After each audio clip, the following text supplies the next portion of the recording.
اعوذ باللہ من الشیطان الرجیم بسم اللہ الرحمن الرحیم اللہم صلی علی محمد نبی الامی وعلی آلہ وسلم تسلیما وبارک وسلم۔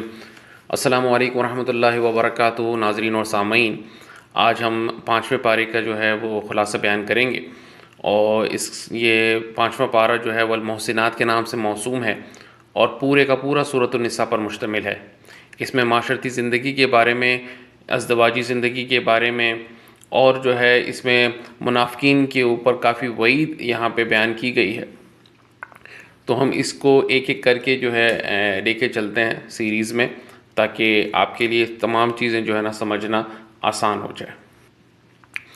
چوتھے پارے کے آخر میں ان عورتوں کا ذکر تھا جن سے نکاح کرنا حرام ہے۔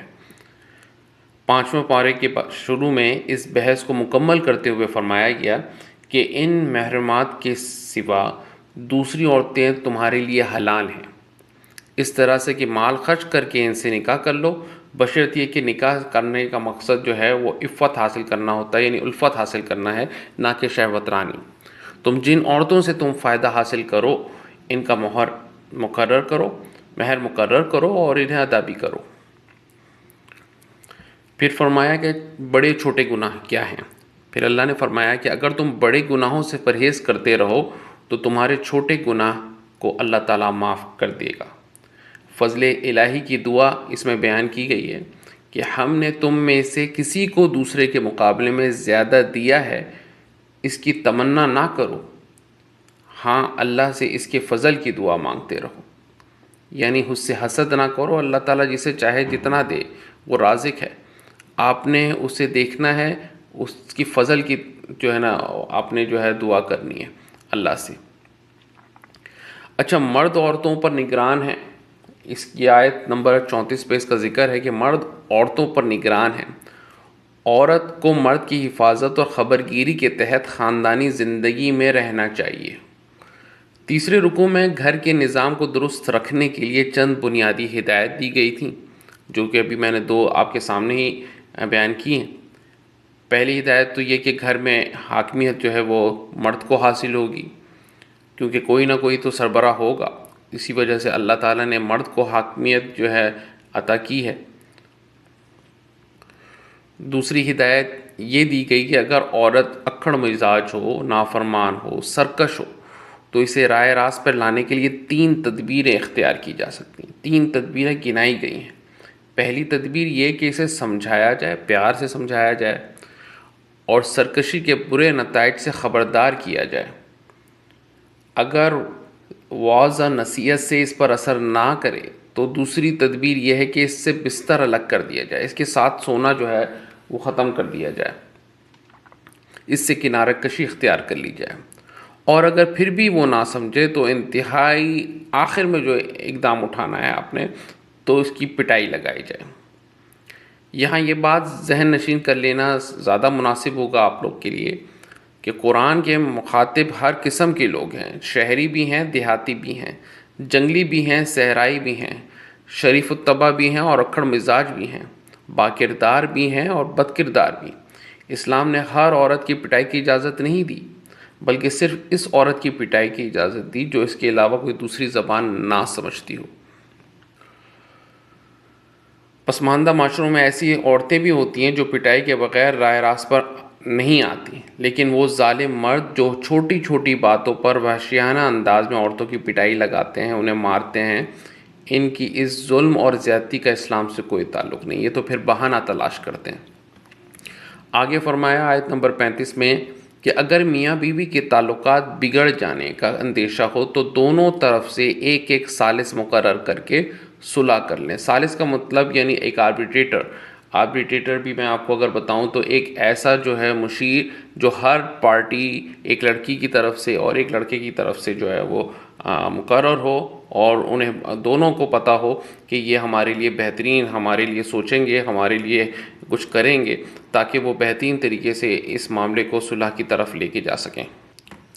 پھر آیت نمبر 36 میں فرمایا کہ اپنے والدین، قرابت داروں، یتیموں، مسکینوں، پڑوسیوں، ہمسائیوں، ہم نشین ساتھیوں اور لونڈیوں سے جو پہلے سے یعنی عربی معاشرے میں موجود ہوتی تھیں لونڈیاں، ان سے اچھا سلوک کرو۔ پھر کنجوس کے بارے میں فرمایا آیت نمبر 37 اور 38 میں کہ کنجوس اور دکھاوے والے لوگ اللہ کو ناپسند ہیں، اس لیے ان کے لیے رسوا کن عذاب ہے۔ پھر فرمایا کہ نماز پاکیزہ حالت میں پڑھو، یعنی جنابت، رفع حاجت اور مباشرت کے بعد نماز کے قریب نہ جاؤ جب تک پاک نہ ہو جاؤ۔ آیت نمبر 54 میں حسد کے بارے میں فرمایا کہ اللہ نے فرمایا کہ حسد کرنے والے لوگ در حقیقت اللہ کے فضل و کرم اور عطا سے حسد کرتے ہیں۔ امانتوں سے ریلیٹڈ اللہ تعالیٰ نے فرمایا کہ امانتیں یعنی ذمہ داری کے منصب ان کے اہل اور حقداروں کے سپرد کر دینا چاہیے۔ ٹھیک ہے، کسی کے پاس امانت ہے، کوئی ذمہ داری ہے، تو وہ ان کے اہل اور حقداروں کو سپرد کر دینا چاہیے، نہ کہ اپنے پاس رکھنا چاہیے۔ پھر سلام کے آداب فرمائے کہ آیت نمبر 86 ہے کہ جب کوئی سلام کرے تو اس سے بہتر طریقے کے ساتھ جواب دو، یا کم از کم اس طرح اللہ ہر چیز کا حساب لینے والا ہے۔ مطلب یعنی اگر کوئی آپ کو کہے السلام علیکم، آپ اس کو کہیں وعلیکم السلام ورحمۃ اللہ، اس نے کہا السلام علیکم ورحمۃ اللہ، آپ اسے کہیں وعلیکم السلام ورحمۃ اللہ وبرکاتہ۔ اسی طریقے سے کوئی آپ سے ہاتھ ملائے، آپ اس سے مصافحہ کریں، کوئی یعنی آپ اس سے بہتر طریقے سے اس کو جو ہے نا وہ وش کریں۔ اس طریقے سے دونوں کے درمیان ایک محبت الفت پیدا ہوگی، اور اگر وہ آپ سے عداوت بھی رکھتا ہے تو آپ کے اس اخلاق سے جو ہے وہ عداوت جو ہے وہ محبت میں تبدیل ہو جائے گی۔ پھر خیانت کار کا ذکر ہوتا ہے کہ خیانت کار لوگ اللہ کو پسند نہیں، یہ لوگ انسانوں سے اپنی حرکات چھپا سکتے ہیں مگر خدا سے نہیں چھپا سکتے۔ یعنی پیچھے سے جو بھی یہ لوگ فراڈ کر رہے ہیں، مس اپروپریشن کر رہے ہیں، کوئی بھی ہیرا پھیری کر رہے ہیں، تو اس میں جو ہے اللہ تعالیٰ انہیں دیکھ رہا ہے، اور ان کی حرکات جو ہے اللہ تعالیٰ سے بالکل چھپے ہوئے نہیں ہیں، اور یہ اللہ تعالیٰ کو یہ بالکل پسند نہیں ہے۔ پھر آیت نمبر 128 میں میاں بیوی کی صلح کس طریقے سے اور کی جا سکتی ہے، اس میں فرمایا کہ جب کسی عورت کو شوہر سے بدسلوکی یا بے رخوئی کا خطرہ ہو تو دونوں کچھ حقوق کی کمی و بیشی پر آپس میں صلح کر لیں۔ یعنی کچھ اپنے حقوق کی جو ہے وہ کمی کر سکتی ہیں، کوئی کر سکتا ہے کہ وہ اس میں صلح ہو جائے، یہ جو ہے آخر میں جو ہے نا نتیجہ نکلے۔ پھر بیویوں میں عدل سے ریلیٹڈ جو ہے اس فرمایا آیت نمبر 129 میں کہ بیویوں میں مکمل عدل تمہارے بس میں نہیں، تم چاہو بھی تو نہیں کر سکتے، لہٰذا ایک بیوی کی طرف ہی نہ جھک جاؤ۔ اگر تمہارے پاس 2 بیویاں ہیں، 3 بیویاں ہیں، تو تم کرنا بھی چاہو تو نہیں کر سکتے، مگر اس کا مطلب یہ نہیں کہ تم ایک ہی کی طرف جو ہے وہ جھک گئے اور ایک ہی کی طرف تم رجوع کر رہے ہو، اور باقی جو ہے تم نے ان کے بارے میں کچھ بھی کوشش نہیں کی عدل کرنے کی۔ پھر آیت نمبر 135 میں حق و انصاف کے بارے میں حکم دیا کہ عدل و انصاف و گواہی دینے میں حق پر چلنا چاہیے، خواہ اس کے زد میں اپنے ذات، والدین اور قریبی رشتہ دار ہی کیوں نہ آ جائیں۔ حقیقت یہ ہے کہ اسلام حق، عدل اور مساوات کا دین ہے، اور وہ ساری مخلوق کے درمیان عدل کا حکم دیتا ہے، یہاں تک کہ کافر کے حقوق کو بھی غصب کرنے کی اجازت نہیں دیتا۔ عثمان بن طلحہ کا واقعہ بہت مشہور ہے، ہو سکتا ہے آپ نے سنا ہو، کہ جو کعبے کے متولی تھے، ان سے فتح مکہ کے موقع پر چابی لے لی گئی۔ بعض مسلمانوں نے متولی ہونے کا شرف حاصل کرنے کے لیے تمنا بھی ظاہر کی، مگر اللہ تعالیٰ نے انہیں واپس جو ہے وہ کعبے کی چابی دینے کا حکم کیا۔ چنانچہ یہی واقعہ ان کے ایمان لانے کا سبب بن گیا، اور پھر وہ واقعہ بھی قابل ذکر ہے، جسے مفسرین نے 6 رکوع کے بعض آیات کے شان نزول کے طور پر ذکر کیا ہے۔ واقعہ کچھ اس طریقے تھا کہ ایک منافق یعنی مسلمان تھا، منافق تھا، اور یہودی کا مقدمہ جب حضور کے صلی اللہ علیہ وسلم کی خدمت میں پیش ہوا تو آپ صلی اللہ علیہ وسلم نے یہودی کے حق میں فیصلہ کیا۔ منافق نے اپنی حق میں فیصلہ کروانے کے لیے حضرت عمر رضی اللہ تعالیٰ کی طرف رجوع کیا، یعنی سفارش کرنے کی کوشش کی، تو آپ رضی اللہ تعالیٰ نے اس کی گردن ہی اڑا دی۔ اس پر باقی سارے منافقین نے بڑا شور و غل کیا۔ اللہ تعالیٰ نے مسلمانوں کے سامنے اس حقیقت کو خوب اچھی طرح واضح کر دیا کہ کسی بھی شخص کا ایمان اس وقت تک کامل نہیں جب تک کہ وہ اللہ اور رسول کے فیصلوں پر راضی نہ ہوں۔ یعنی بات کہنے کا مقصد یہ ہے کہ رسول کی اطاعت حقیقت میں اللہ کی اطاعت ہے، لیکن ظاہر ہے کہ منافقوں کو رسول صلی اللہ علیہ وسلم کی اطاعت جو ہے بڑی گراں گزرتی تھی، گراں محسوس ہوتی تھی۔ اچھا، اب جو میں بات کرنے جا رہا ہوں وہ جہاد سے ریلیٹڈ ہے۔ آج جو ہے 30 بلکہ 1 اپریل ہے اور 2024 ہے، اور فلسطین کے اوپر جو ہے جو ظلم ہو رہا ہے، اس چیز کو آپ نے ذہن میں رکھ کے جو ہے نا، جو میں بھی آپ کو خلاصہ بیان کر رہا ہوں جہاد سے ریلیٹڈ، وہ آپ نے جو ہے نا وہ اپنا ویژولائز کرنا ہے۔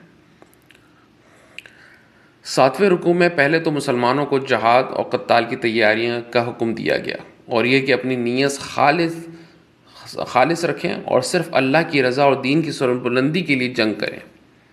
پھر بڑے جذباتی انداز میں انہیں جہاد کی ترغیب دی کہ آخر تم جہاد کیوں نہیں کرتے، جبکہ صورت یہ ہے کہ ظلم و ستم کی چکی میں پسنے والے کمزور مرد، خواتین اور بچے اللہ کے سامنے ہاتھ پھیلا پھیلا کر دعا کرتے ہیں کہ اے ہمارے رب، تو ہمیں اس بستی سے نکال دے جہاں کے لوگ بڑے ظالم ہیں، اور اے اللہ تو کسی کو ہمارا مددگار بنا کر بھیج دے۔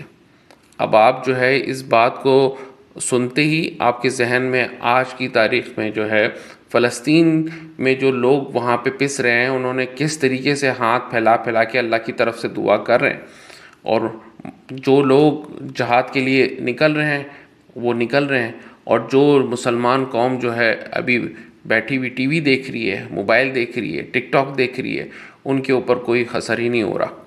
تو بس اللہ تعالیٰ جسے چاہتا ہے کسی بھی اپنی امت میں سے، اپنی قوم میں سے، مسلمانوں کے لشکر میں سے انہیں جہاد کے لیے چن لیتا ہے۔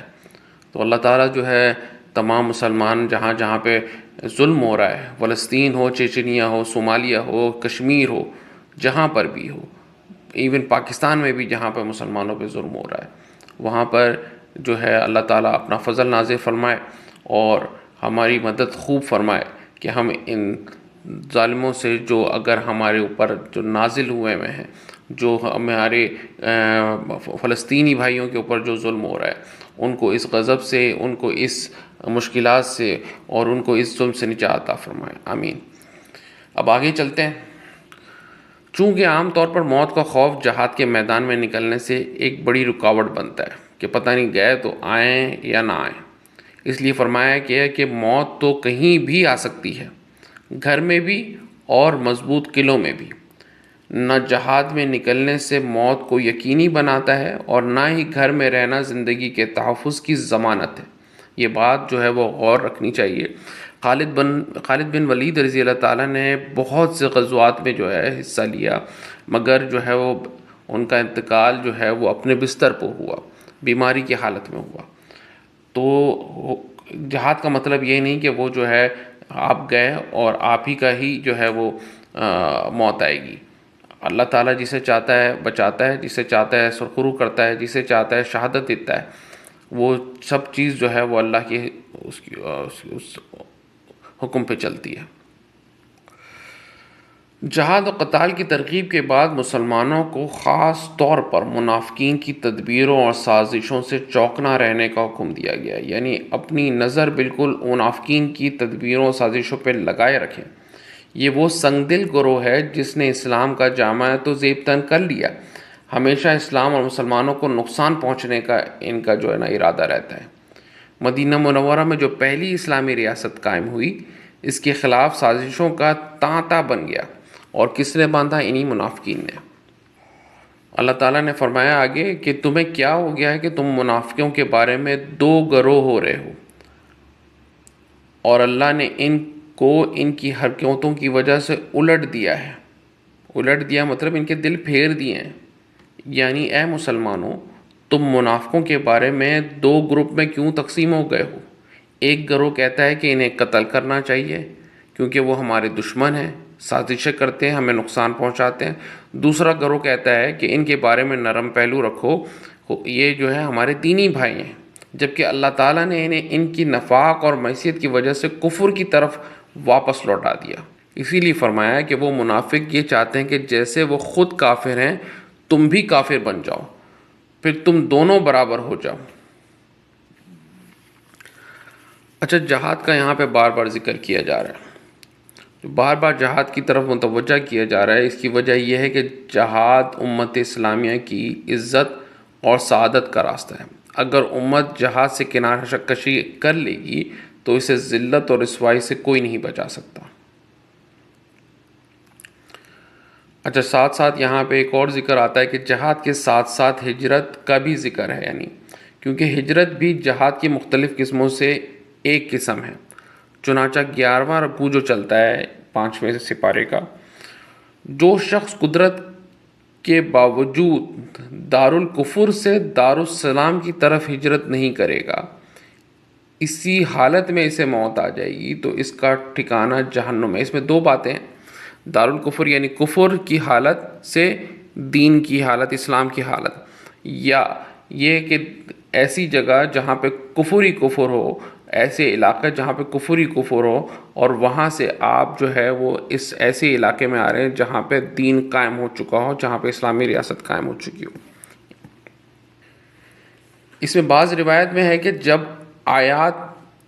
یہ آیات ہجرت نازل ہوئی تو حضرت حمزہ بن قیس رضی اللہ تعالیٰ عنہ، جو کہ سخت علیل تھے، وہ پریشان ہو گئے، چلنے پھرنے کے قابل تو تھے ہی نہیں۔ اپنے بیٹوں سے کہا کہ مجھے چارپائی پہ ڈال کر مدینہ منورہ لے چلو، میں مکہ میں ایک رات بھی اب نہیں گزاروں گا۔ انہی چارپائی پر ڈال کر مدینہ لے جانے لگے، لیکن مکہ سے نکلتے ہی ان کا انتقال ہو گیا۔ اس پر اللہ تعالیٰ نے فرمایا، جو شخص اللہ اور اس کے رسول کی طرف ہجرت کر کے گھر سے نکل جائے پھر اس کو موت آ پکڑے تو اس کا ثواب اللہ کے ذمے ہو چکا، اور اللہ بخشنے والا مہربان ہے۔ اچھا، ساتھ ساتھ میں جو ہے قیامت کے دن رسولوں کی گواہی سے ریلیٹڈ بھی جو ہے فرمایا کہ قیامت کے دن جب انسانوں کا محاسبہ ہوگا تو تمام امتوں میں سے ان کے رسولوں کو گواہی کے لیے کھڑا کیا جائے گا۔ پھر آیت 48 بھی ہے اس میں، اور اس میں فرمایا کہ اللہ نے شرک کو سب سے بڑا گناہ قرار دیا اور کہا وہ ہر گناہ کو معاف کر سکتا ہے مگر وہ شرک کو کبھی نہیں معاف کرے گا۔ جیسا کہ میں نے ہجرت سے ریلیٹڈ ابھی اوپر ایک واقعہ بھی سنایا اور آیت بھی، تو یہ آیت نمبر 97 اور 99 ہے کہ اگر ایک جگہ خدا کے شرعی قوانین پر عمل کرنا ممکن نہ ہو تو وہاں سے ہجرت کر جاؤ۔ اگر وہ وہاں سے ہجرت نہیں کرتے تو اللہ کے سامنے وہ جواب دہ ہوں گے، لیکن بچے، بے بس، معذور یا بوڑھے ہیں جو ہجرت سے معذور ہیں، اللہ ان کا مواخذہ نہیں کرے گا۔ جہاد کے درمیان، جہاد کے ٹائم پر نماز کے بارے میں بھی فرمایا کہ نماز جہاد میں بھی معاف نہیں ہے، تاہم جنگ اور خوف کی حالت میں ایک گروہ نماز پڑھے اور ایک گروہ اسلحہ لے کر حفاظت کرے تاکہ دشمن اچانک حملہ کر کے نقصان نہ پہنچائے۔ منافقین کی نماز کے بارے میں پھر فرمایا آیت نمبر 141 اور 145 میں کہ منافقین نماز میں نہایت سستی، عدم دلچسپی اور لاپرواہی دکھاتے ہیں، ان کو جہنم کے سب سے گہرے گڑھے میں پھینکا جائے گا، ایندھن بنا دیا جائے گا۔